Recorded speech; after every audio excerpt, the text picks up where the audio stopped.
Pues para empezar esta inversión a fondo, quiero contarte algo. Hace unos días platicaba con un entusiasta de la historia militar que estaba súper obsesionado con Alejandro Magno. Uy, un clásico. Muchos se obsesionan con esa figura. Sí, totalmente. Y fíjate que tenía un mapa inmenso de la antigua Persia sobre la mesa y él trazaba las líneas de la invasión con una especie de, no sé, reverencia casi religiosa. Me decía, golpeando el mapa justo donde estuvo Persépolis. Los aplastó por completo. O sea, la narrativa de la victoria absoluta, ¿no? Exacto. Decía que quemó la capital, saqueó el tesoro, borró al imperio del mapa. Fue la victoria total. Él miraba este mapa como si fuera el marcador final de un partido de fútbol, la prueba así irrefutable de quién había ganado la historia. Disfrutando la narrativa del conquistador invencible, ¿no? Sí, pero entonces le hice una pregunta que lo dejó totalmente en silencio. Le dije, oye, si ganó de forma tan decisiva, ¿por qué terminó vistiéndose exactamente como la gente a la que acababa de derrotar? Claro, es que ahí se les cae el argumento. Y su expresión cambió al instante. Pasó del triunfo a una confusión genuina. Le señalé que, apenas unos meses después de su gran victoria total, Alejandro ya no se comportaba como un rey macedonio. Llevaba sedas persas, exigía a sus propios generales rituales de la corte persa. Incluso mantuvo a los antiguos administradores en sus puestos, ¿verdad? Ajá, en sus mismos puestos. Es un patrón súper extraño, casi fantasmal, que se ha repetido durante 5 milenios. Porque ya sean los griegos, los mongoles, los califatos árabes, los imperios marchan hacia la meseta iraní con fuego y acero, súper convencidos de que ya encadenaron el paisaje. Ven las montañas dentagas, los desiertos, y juran que reclamaron un trofeo. Pero la historia sugiere otra cosa. Sugiere que un imperio no conquista esta tierra. O sea, es la tierra la que conquista el imperio. Llegas como invasor y te quedas lo suficiente para darte cuenta de que fuiste absorbido por un sistema que estaba ahí mucho antes. Y que va a seguir ahí mucho después. Los mapas cambian de color, pero la meseta permanece. Espera, se adapta y regresa. Exactamente. El entusiasta de los mapas no lo entendía. Pero el conquistador no escribe el final de la historia ahí. Es solo, digamos, el nuevo huésped de un organismo que sabe perfecto cómo digerirlo. Y pensar en la meseta iraní como un organismo vivo es justo la clave para desentrañar todo esto. Digo, la razón por la que los conquistadores son absorbidos radica en la brutal realidad física. La geografía es el filtro primario. El filtro de supervivencia, totalmente. Estamos hablando de la formación de los montes sagros. Esta cordillera nace de una colisión tectónica implacable, la placa arábiga estrellándose contra la eurasiática.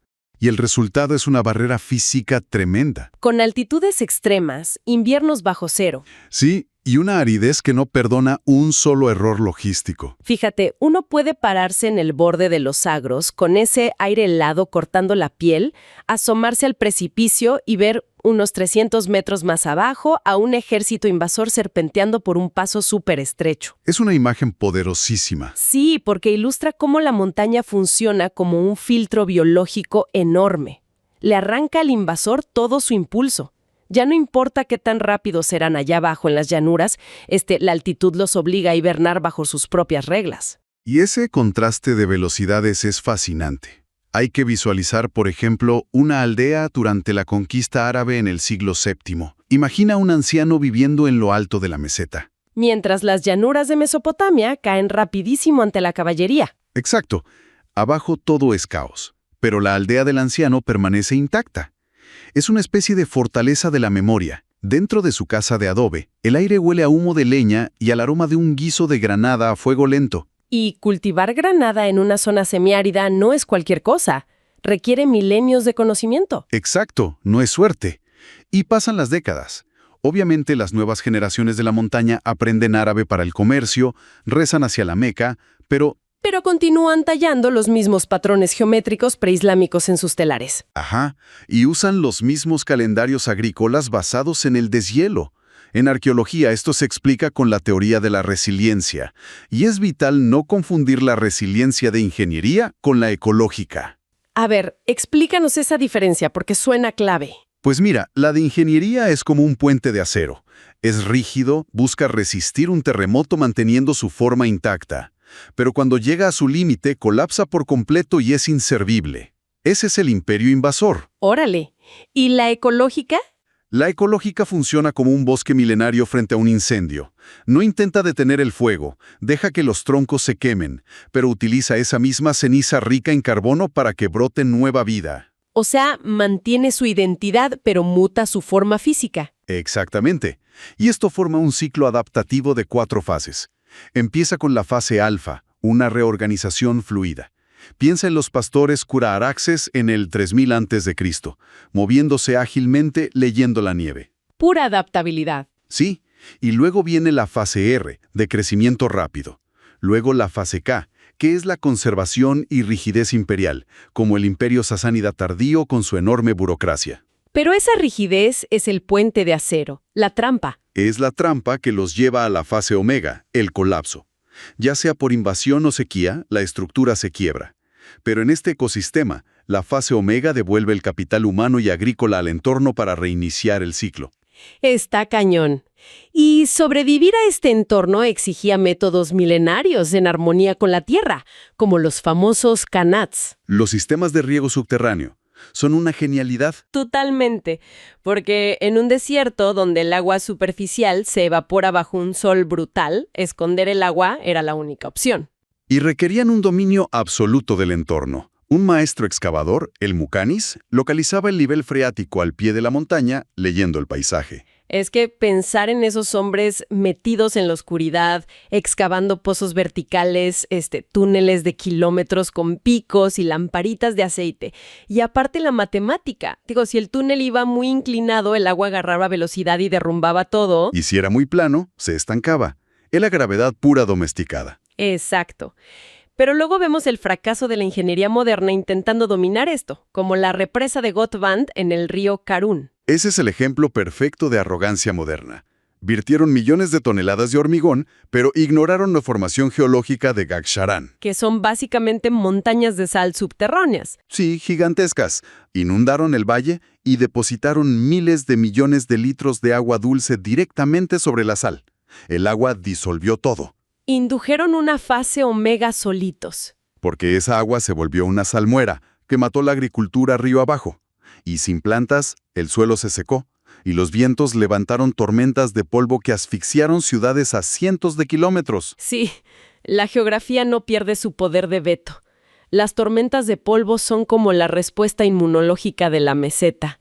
La topadora moderna no vence. El terreno simplemente cambia de arma y asfixia a quien no se adapta. ¡Qué locura! Y justo esta necesidad extrema de gestionar recursos, cada gota de agua, cada grano de trigo, genera un software de supervivencia igual de complejo: la burocracia. El arma de asimilación más poderosa, el triunfo del burócrata sobre el guerrero. Sí, y la imagen perfecta es en el siglo XIII. Las hordas mongolas arrasan con todo. Llegan a Nishapur, la ciudad humea ceniza. Tienes al comandante mongol, un genio militar, y frente a él está un veterano visir persa, Huaya.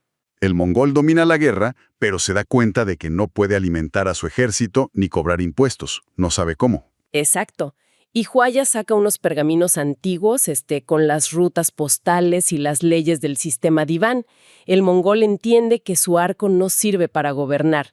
Y una generación después, los líderes mongoles visten sedas persas y hablan el idioma. Es que es como el hardware y el software.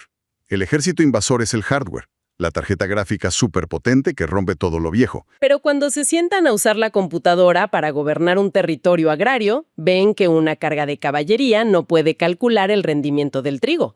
Tienen que arrancar el software persa, la burocracia, para que el Estado funcione. Y ese software tiene raíces profundas.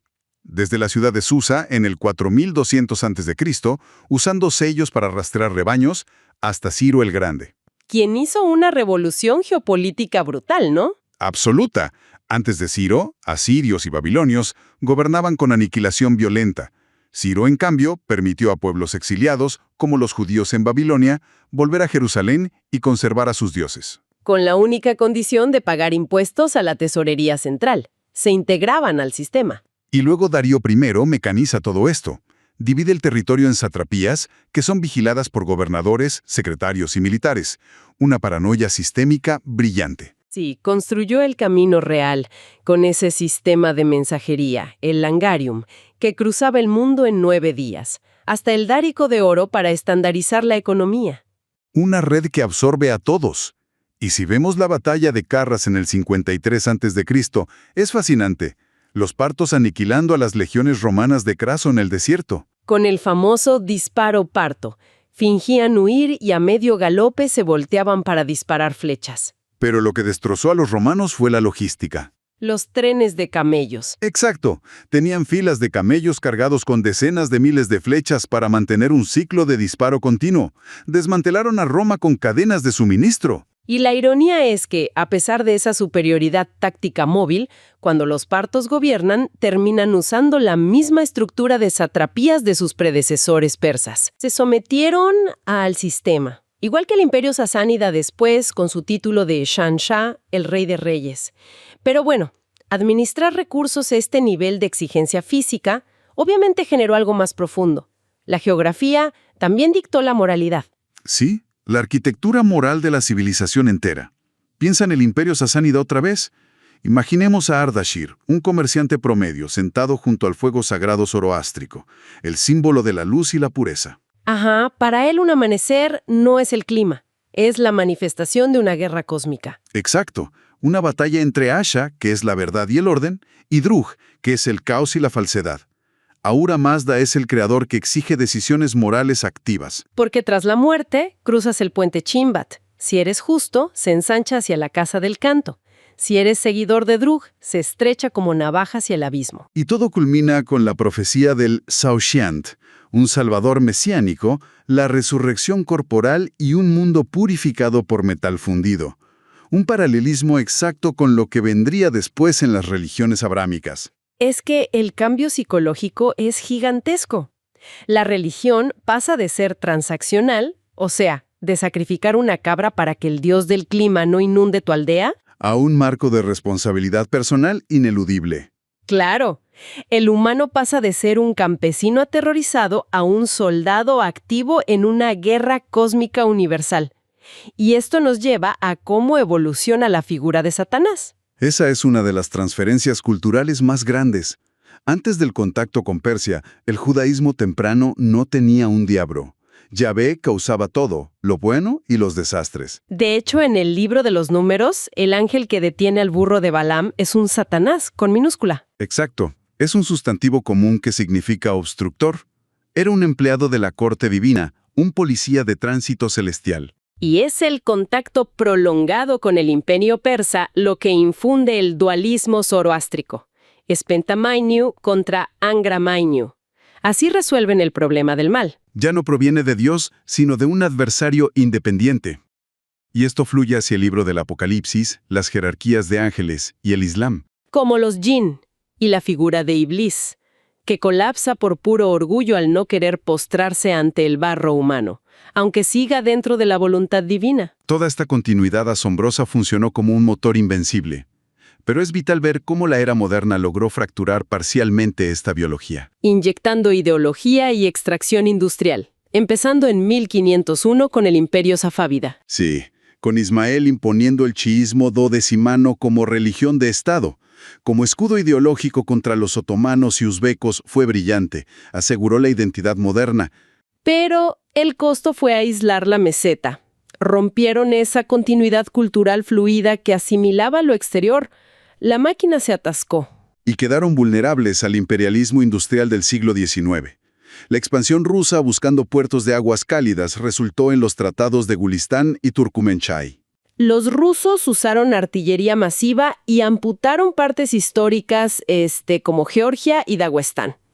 Y eso dejó a la monarquía tan endeudada que llegamos a 1901, la concesión petrolera Darcy. Un punto de inflexión brutal. El Shah entregó los derechos de exploración petrolera a los británicos por solo el 16% de las ganancias. Y aquí es donde la analogía del software cambia, porque esto es un puente de derivación, un bypass industrial.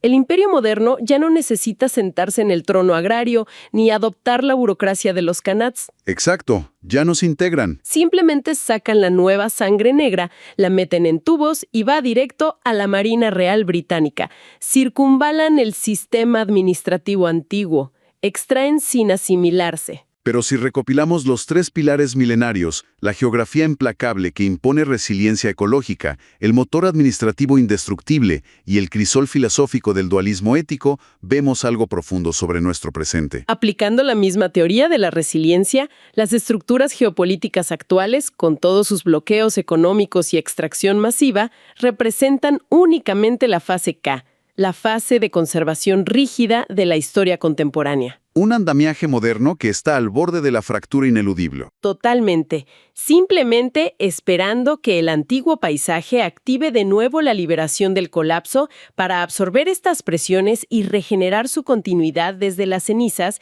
tal y como lo ha hecho por 5.000 años. El marcador final de la historia no lo define el ejército que entra primero, sino la tierra que siempre decide quién se queda.